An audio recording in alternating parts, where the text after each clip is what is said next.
வணக்கம். செல்வகுமாரின் அறுவடை விவசாயிகள், விதைப்பு விவசாயிகள், உலர்த்தும் பணிகள் மற்றும் பல்வேறு விவசாய பணிகள், பூச்சி விரட்டி அடித்தல் மற்றும் இதர பணிகள்,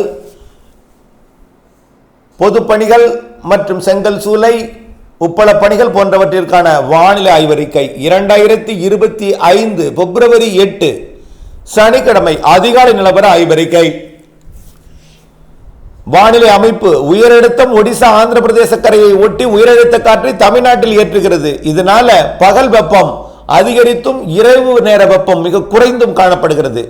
அதாவது அதிகபட்ச வெப்பநிலை அதிகரித்தும் குறைந்தபட்ச வெப்பநிலை மிகவும் குறைந்தும் காணப்படுகிறது. அதாவது இரவிலே பனி, பகலிலே வெயில். காற்று சுழற்சி சுமத்ரா தீபரிகை நீடித்துக் கொண்டிருக்கிறது. 12, 13, 14 எதிர்பார்க்கப்பட்ட காற்று சுழற்சி அங்கே நீடித்துக் கொண்டிருக்கிறது. இருந்தாலும் கொஞ்சம் போராடி முன்னேறி மிரட்டு வானிலையை இலங்கைக்கு கொடுக்கும். தமிழ்நாட்டிற்கும் கொஞ்சம் மிரட்டு வானிலை மேகமூட்டத்தை மட்டும் கொடுக்கும். மழைக்கு வாய்ப்பில்லை.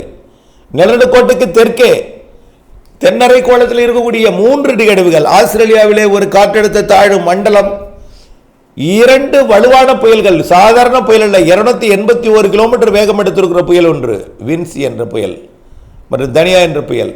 இவையெல்லாம் 3 புயல்கள் வட அரைக்கோள குளிர்காற்றை தமிழ்நாடு ஊடாக, வங்கக்கடல், அரபிக்கடல் ஊடாக தெற்கு நோக்கி இருக்கிறது.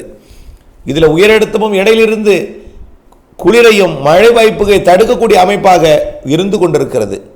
இருந்தாலும் இது வெப்பநிலை உயர்வு அறுவடைக்கு இடையூறு கிடையாது என்ற மகிழ்ச்சி தகவலை கொடுத்தாலும், அறுவடைக்கு இடையூறு கொடுக்கக்கூடிய மழை பிப்ரவரியில் அறிவிக்கப்பட்ட தேதியில் இருக்கிறது, வாய்ப்பு இருக்கிறது. ஆனால் உறுதிப்படுத்தவில்லை, அவ்வளவுதான். அதாவது 12, 13, 14 தேதிகளில் மிரட்டி விட்டு போய்விடும். ஒன்றும் வானிலையில் மாற்றம் இருக்காது, மழை வாய்ப்பில்லை. ஆனால் வெயில் கொஞ்சம் உணரும் அளவிற்கு, அதாவது 35 டிகிரி கொஞ்சம் கூடி ஒரு சில நாள் 3வது வாரத்தில் 36 டிகிரி வரைக்கும் போகும். அதாவது 96.8 டிகிரி ஃபாரன்ஹீட் வரைக்கும் போகும். ஆகவே இது நம்முடைய உடல் வெப்பத்திற்கு ஏற்ற வெப்பம்தான். அசௌகரியம் ஏற்படுத்தும் வெப்பம் அல்ல. ஆனால் வெப்பம் அதாவது வெப்பத்தை அனுபவிக்காதவர்களுக்கு இது பெரிய வெப்பமாக அப்பாடா என்று சொல்லும் அளவிற்கு இருக்கும். ஆனால் இது 36 டிகிரி செல்சியஸ் வரை போகும். 38 போனால் தான் 100 டிகிரி, 36 டிகிரிக்குள் தான் இருக்கும். அது 34 to 35 தான் பெரும்பாலும் இருக்கும். ஓரிரு நாள் ஏதேனும் ஒரு சில இடங்களில் 36 போகும். அதுவும் உள் மாவட்டங்களில் மட்டும்தான். அதுவும் திருப்பத்தூர், வேலூர் போன்ற மாவட்டங்கள், ஈரோடு, கரூர், நாமக்கல், சேலம், தருமபுரி, இந்த மாவட்டங்கள், திருவண்ணாமலை உள்ளிட்ட மாவட்டங்களில் இருக்கும் கொஞ்சம் வெப்பம் கூடுதலாக. அந்த வெப்பமும் 36க்கு மேல் இப்பொழுதைக்கு போக வாய்ப்பில்லை. 34, 35 இருக்கும். 36 3வது வாரத்தில் ஓரிரு நாளில் செல்ல வாய்ப்பு இருக்கு ஓரிரு இடங்களில். இது உலர்த்துதலுக்கு மிக சாதகமாக இருக்கும். செங்கல் சூளை பணிகளுக்கு சாதகமாக இருக்கும். பூச்சி விரட்டி அடித்தல், அறுவடைக்கு, உலர்த்துதல் எல்லாவற்றிற்கும் சாதகமாக இருக்கும். அறுவடைக்கு இடையூறு இப்பொழுதைக்கு இல்லை. ஆனால் பிப்ரவரி 22, 23, 24 எதிர்பார்க்கப்பட்ட காற்று சுழற்சி தற்பொழுது தென்சின கடலிலிருந்து தாய்லாந்து வளைகுடா நோக்கி நகர்ந்து வருகிறது. அது தெற்கு அந்தமான் பகுதி வழியாக இலங்கையை 22, 23, 24 தேதிகளில் அடையும் என்று எதிர்பார்க்கப்படுகிறது. ஆக 22, 23, 24 தேதிகளிலே தென்னரை கோளத்தில் இருக்கக்கூடிய நிகழ்வு எல்லாம் தெற்கு நோக்கி அண்டார்டிகா பகுதியை நோக்கி 23 டிகிரிக்கு தெற்கே விலகி போய்விடும் என்பதனால நிகழ்வுக்கு எதிர்ப்பு தடை எல்லாம் இல்லாமல் இருக்கும் என்று எதிர்பார்க்கப்படுகிறது. சற்று முன்னேறி இலங்கைக்கு மழைப்பொழிவை 22, 23, 24 தேதிகளில் கொடுக்க வாய்ப்பு தெரிகிறது. சற்று ஏறி தென் மாவட்டங்களுக்கு நனைக்கும் மழை கொடுக்க வாய்ப்பு இருக்கு. டெல்டாவிற்கு கூட தூரலாம். 22, 23, 24 தேதி நீங்கள் செய்ய வேண்டிய ஒரே வேளை, அறுவடைக்கு தயாராக இருக்கக்கூடிய நெல் தானியங்களை 20ஆம் தேதி 21ஆம் தேதி வரைக்கும் அச்சமின்றி அறுவடை செய்யலாம். ஒருவேளை 22, 23, 24 அறுவடை வந்தால் வானிலை அறிந்து அறுவடை செய்ய வேண்டும்.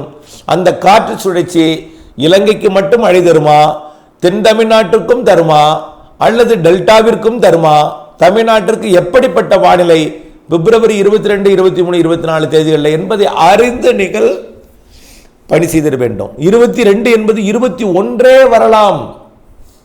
இலங்கையை பொறுத்த வரைக்கும் 21 மழை வாய்ப்புன்னு ஏற்கனவே நம்ம சொல்லியிருக்கிறோம்.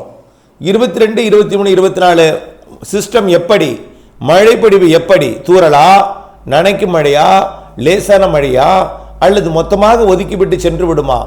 இவை இன்னும் சரியாக 10 நாட்களுக்கு மேல் இருக்கிறது என்பதனால கண்டிப்பாக வரக்கூடிய நாட்களில் அதை உறுதிப்படுத்தலாம். தென்னரைக்கோள நிகழ்வுகள் விலகினால் கண்டிப்பாக வந்துவிடும். ஆக அந்த நாட்களிலே அறுவடை திட்டமிட்டிருப்பவர்கள் வானிலையுடன் இணைந்திருந்த அறுவடைக்கு திட்டமிட்டுக் கொள்ளவும். சரி, அதுக்கப்புறம் இடைவெளி இருக்கா? கண்டிப்பாக இருக்கு. 25 28 தேதி வரை இடைவெளி, 1 தேதியும் இடைவெளி தான், மார்ச் 1 வரை. மார்ச் 2, 3, 4, 5 தேதிகளில் அடுத்த சிஸ்டம் வந்து மழை தரும் என்று எதிர்பார்க்கப்படுகிறது. அந்த சிஸ்டம் கண்டிப்பாக மழை தரும். மார்ச் 2, 3, 4 தேதி அடுத்தது, 22, 23, 24 அடுத்தது மார்ச் 2, 3, 4. ஏற்கனவே நாம் நினைவுபடுத்துறதுக்காக 2, 3 தேதி சொல்லியிருந்தேன். 2, 12, 22, மார்ச் 2, மார்ச் 12, மார்ச் 22, இப்படித்தான் தேதியை குறிப்பிட்டிருந்தேன். 10 நாட்களுக்கு ஒரு முறை என்று. இந்த தேதியில் மாற்றம் இருக்காது, தீவிரத்தன்மையில் தான் மாற்றம் இருக்கும். தீவிரத்தன்மை ஆய்வில் இருக்கிறது, ஆனால் அந்த தேதியில் நிகழ்வுகள் வரும். தொடர்ந்து அந்த தேதியில் மழை வாய்ப்பு எப்படி, இடைவெளியா இடையூறா, நனைக்கும் மழையா லேசான மழையா, இவையெல்லாம் அறிந்து நீங்கள் அறுவடைக்கு திட்டமிட்டுக் கொள்ள வேண்டும். பூச்சி விரட்டு அடித்தலாக இருந்தாலும் சரி, அறுவடையாக இருந்தாலும் சரி, எல்லா விவசாய பணிகளுக்குமே அதை செங்கல் சுளைக்கும். அடுத்தபடியாக கோடை மழை குறித்த ஆய்வறிக்கை. கண்டிப்பாக மார்ச் 21 சூரியனின் குத்து கதிர் நிலநடுக்கோட்டை அடைந்ததும் நிலநடுக்கோட்டு பகுதியில் சிஸ்டம் வர தொடங்கிவிடும். கண்டிப்பாக மார்ச் 21க்கு பிறகு உறுதியான மழை வாய்ப்பு இருக்கு. வெயிலும் இருக்கும், மழையும் இருக்கும். வெயிலும் இருக்கும், மழையும் இருக்கும் என்பதை நீங்கள் புரிந்து கொள்ள வேண்டும். சராசரி வெயிலும் சராசரிக்கு கூடுதல் மழைப்பொழிவு இருக்கிறது ஏப்ரல் மேல. அந்த சராசரிக்கு கூடுதல் மழை என்பது மாதம் முழுவதும் பொழியாது, 3 நாளில் பொழிந்துவிடும். அந்த 3 நாளில் எந்த மாவட்டங்கள் எந்த ஊருக்கு பெய்ய போகிறது என்பதையெல்லாம் அப்பொழுதுதான் அறிவிக்க முடியும். ஆனால் கண்டிப்பாக கோடையில் 2 நிகழ்வுகள் இருக்கிறது. மார்ச்சில் 1, ஏப்ரலில் 1, மேயில் 1. மன்னிக்கவும், ஏப்ரல் மேயில் தலா 1. மார்ச்சில் காற்று சுழற்சி இருக்கும். ஆக மழை வாய்ப்புகள் இருக்கிறது கோடையில். வெயில், அனல் வெயில் இருந்தாலும் அது ஓரிரு நாள் தான், மழையும் இருந்தாலும் ஒரு சில நாட்கள் தான். எல்லாம் கலந்த வானிலை கோடை வானிலை என்பதை நினைவில் கொண்டிருக்க வேண்டும். ஆக மழைப்பொழிவு நம்பி விவசாயம் செய்ய வேண்டாம். காரணம், மழைப்பொழிவு உண்டு, ஆனால் உங்களிடம் கைவசம் நீர்த்தேக்கி கவலையின்றி விவசாயம் செய்வதற்கு பண்ணை குட்டைகள் வேண்டும். மழைப்பொழிவை பொறுத்த வரைக்கும், கோடை மழைப்பொழிவை பொறுத்த வரைக்கும் எல்லோருக்கும் ஒரே நேரத்தில் பொழியாது. பருவமழையே ஒரே நேரத்தில் எல்லோருக்கும் பொழியாது. அப்புறம் கோடை மழை எப்படி எல்லோருக்கும் பொழியும்? நிகழ்வு உண்டு. அது வட மாவட்டங்களா, மத்திய மாவட்டமா, தென் மாவட்டங்களா, இப்படியே நாம் கடலோர மாவட்டங்களுக்கே எதிர்பார்த்து கொண்டிருக்கும் போது உள் மாவட்டங்களுக்கும் மழை உண்டு. சராசரிக்கு கூடுதல் மழை உண்டு. சில இடங்களில் கொட்டும், சில இடங்களில் லேசாக மிதமாக இருக்கும், சில இடங்களில் நனைக்கும். இப்படிப்பட்ட வானிலை தான் இருக்கும். ஆனால் சராசரிக்கு கூடுதல் கோடை மழை இருக்கிறது. அது எந்தெந்த மாவட்டங்களுக்கு என்பதை கண்டிப்பாக வரக்கூடிய நாட்கள் அறிவிக்கிறேன். 2 நிகழ்வு கோடையில் மழை பொழிவை தரும். இந்த ஆண்டு கோடை நிகழ்வு தமிழ்நாடு, தெற்கு ஆந்திராவிற்கானது என்பதை புரிந்து கொண்டு வானிலை அப்டேட்ஸுடன் இணைந்திருந்து திட்டமிட்ட பணி செய்து லாபம் அடைந்திட அன்போடு கேட்டுக்கொள்கிறேன். இதே தான் செங்கல் சூளை பணிக்கும், இதே தான் உப்பள பணிகளுக்கும். கோடை மழை தான் உப்பள பணி, செங்கல் சூளை பணிகளுக்கு இடையூறு கொடுக்கும். இடையில அச்சுறுத்தல் இருக்கும் மழைப்பொழிவுகள் இருக்கிறது. இணைந்தே இருங்கள் அப்டேட்ஸுடன். நன்றி.